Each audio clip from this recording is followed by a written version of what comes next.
tadi Pak Presiden datang 380 triliun investasi datang, gitu kan? Itu adalah bukti bahwa Indonesia menjadi magnet investasi dunia. Oke, baik. Jadi pada hari ini 30 Maret 2026 Bapak Presiden di hari pertama di Jepang secara keseluruhan tadi pagi sampai siang bertemu dengan Kaisar Naruhito, kemudian juga putra mahkota Jepang Fumihito. Intinya bahas berbagai macam kerjasama dan peningkatan kerjasama antara pemerintah Indonesia dan Jepang. Terutama tadi yang menarik adalah tentang perlindungan terhadap hutan dan lingkungan hidup. Itu tadi beliau berdua bertemu kurang lebih 45 menit, kemudian dilanjutkan dengan makan siang. Jadi total keseluruhan hampir 2 jam lebih di Kekaisaran Jepang. Itu yang pertama. Kemudian yang kedua yang menarik, siang sampai sore tadi ada Business Forum. Intinya dari Business Forum itu adalah adanya kerjasama antara Indonesia dan Jepang dan investasi pemerintah Jepang dan swasta dari Jepang ke Indonesia sebesar kurang lebih 380 triliun rupiah. Oke.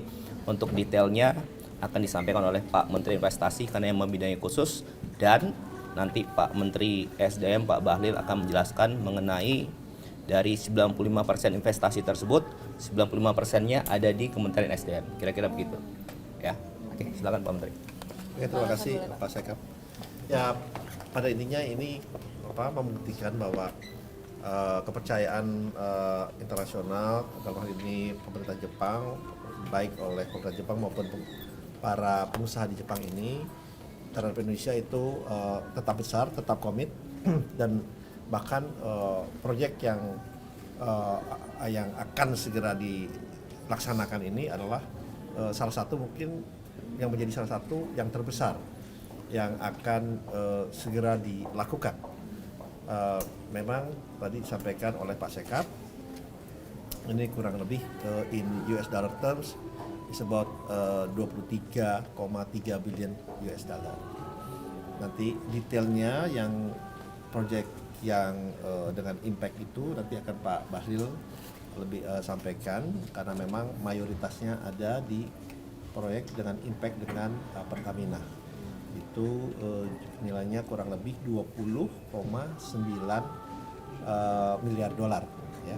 Kemudian ada penandatanganan juga dengan SMBC Aviation Leasing dengan Danantara itu untuk investasi kurang lebih 800 juta dolar. Kemudian ada Penggadaian juga mendapatkan pendanaan dari SMBC Bank kurang lebih dalam rupiahnya itu 5 triliun atau kurang lebih 300 juta dolar.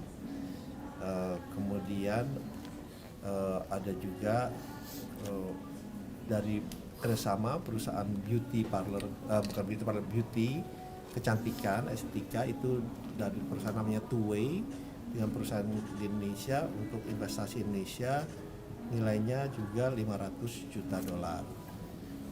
Dan investasi di plasma darah juga nilainya itu 1 billion US dollar. Jadi ini untuk plasma darah adalah investasi kedua setelah SK Plasma dari Korea.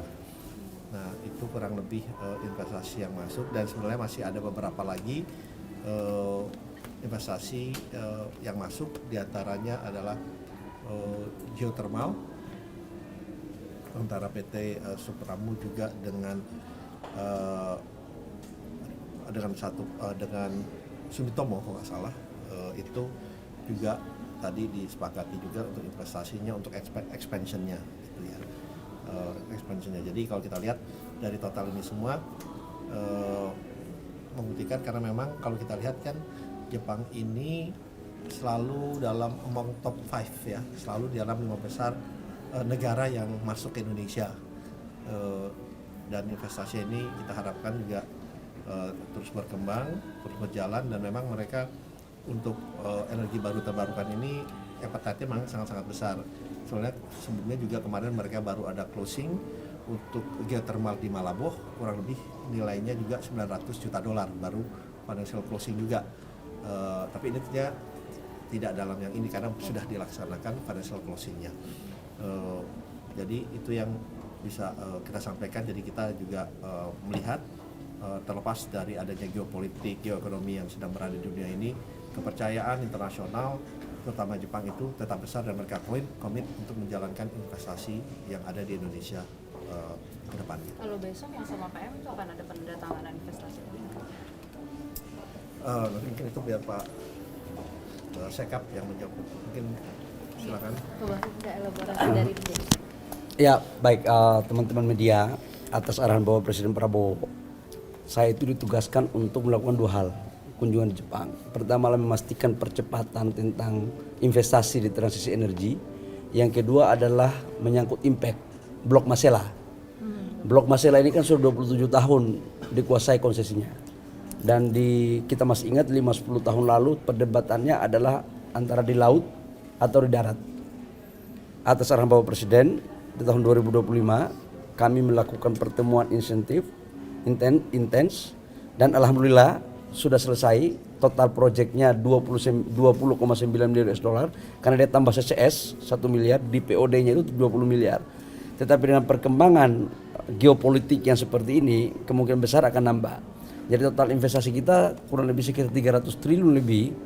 Betul tadi Pak Seskap sampaikan 95% itu investasinya di sektor SDM.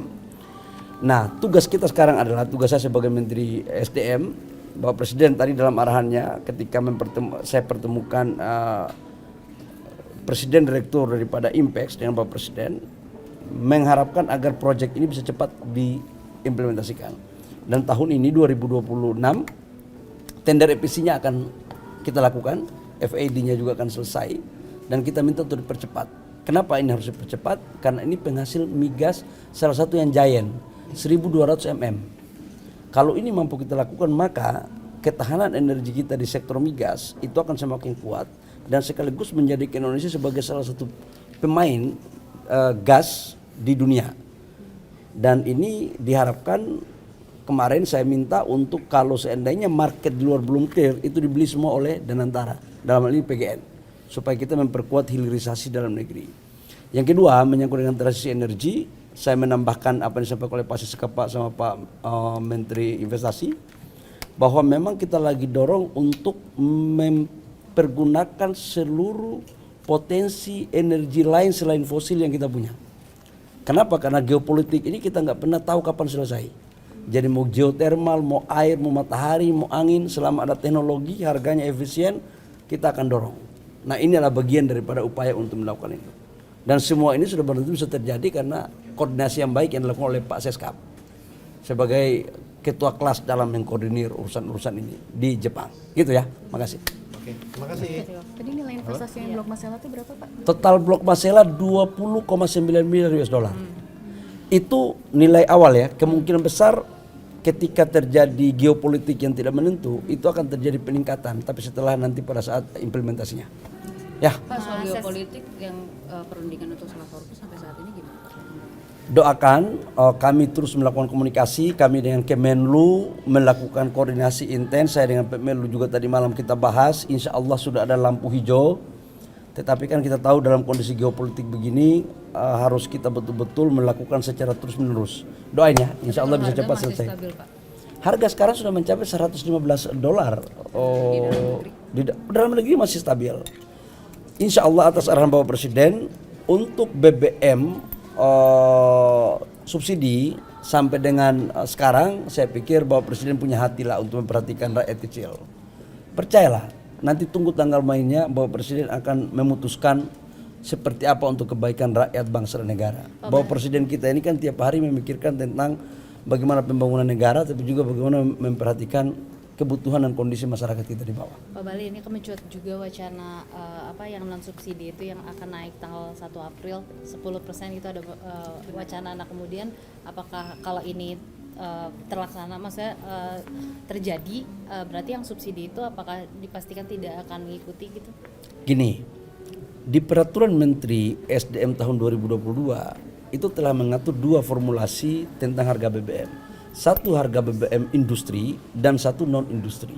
Kalau yang industri tanpa diumumkan pun dia terus terjadi berdasarkan harga pasar. Jadi mau diumumkan atau tidak diumumkan dia akan mengikuti harga pasar. Itu yang industri. Apa itu definisi yang industri? Adalah bensin RON 95 98 itu kan orang-orang yang mampu lah seperti mohon maaf contoh Pak Rosan, Pak Seskap masa pakai minyak subsidi ya kan, dan selama mereka mau jalan banyak selama ada uang untuk bayar monggo, tugas negara menyiapkan yang membayar mereka, itu tidak ada tanggungan negara sama sekali. Yang kita fokus itu adalah menyangkut dengan subsidi. Nah tadi saya katakan bahwa subsidi tunggu tanggal mainnya. Insya Allah saya yakinkan bahwa Bapak Presiden dalam membuat kebijakan selalu mempertimbangkan dan memprioritaskan tentang kondisi masyarakat. Insya Allah baik. Nanti tunggu tanggal mainnya ya. Oke, Pak Seskap, untuk pertemuan besok Pak Presiden sama PM itu kan dilaksanakan di tengah konflik juga kan, masih berlangsung gitu perang Amerika dengan Iran. Nah itu juga akan menjadi salah satu pembahasan kah yang dibahas intensif. Oke, jadi di samping hari ini tadi ketemu Kaisar, kemudian investasi sekitar 380 triliun. Jadi besok Bapak Presiden akan bertemu juga dengan Perdana Menteri Sanae Takaichi, Perdana Menteri Jepang. Nah, untuk perjanjiannya sudah ditandatangani sebelumnya. Oke. Jadi investasi tadi itu adalah bagian dari seluruh perjanjian Indonesia Jepang. Oke. Itu. Kemudian yang kedua, besok sorenya akan dipertemukan dengan sekitar 12 pengusaha terbesar Jepang oleh Pak Menteri Investasi dan Menteri SDM dengan Bapak Presiden seperti yang dilakukan kemarin di Amerika. Nah, kesimpulannya apa? Jadi intinya adalah Indonesia dengan investasi yang begitu besar di sini, tadi Pak Presiden datang 380 triliun investasi datang, gitu kan? Itu adalah bukti bahwa Indonesia menjadi magnet investasi dunia. Itu yang pertama. Kemudian yang kedua, di luar semakin mantap untuk berinvestasi di Indonesia. Itu aja kira-kira. Oke? Terima kasih teman-teman semua. Yang jelas trust global kepada negara kita semakin hari semakin paten. Kalau ini bisa dikutip sebagai mantan menteri investasi ya. Terima kasih. Terima kasih semua. Terima kasih semua. Pak Rosan. Subscribe, share, like, and comment. Subscribe, share, like, and comment. Subscribe, share, like, and comment. Subscribe, share, like, and comment. Subscribe, share, like, and comment.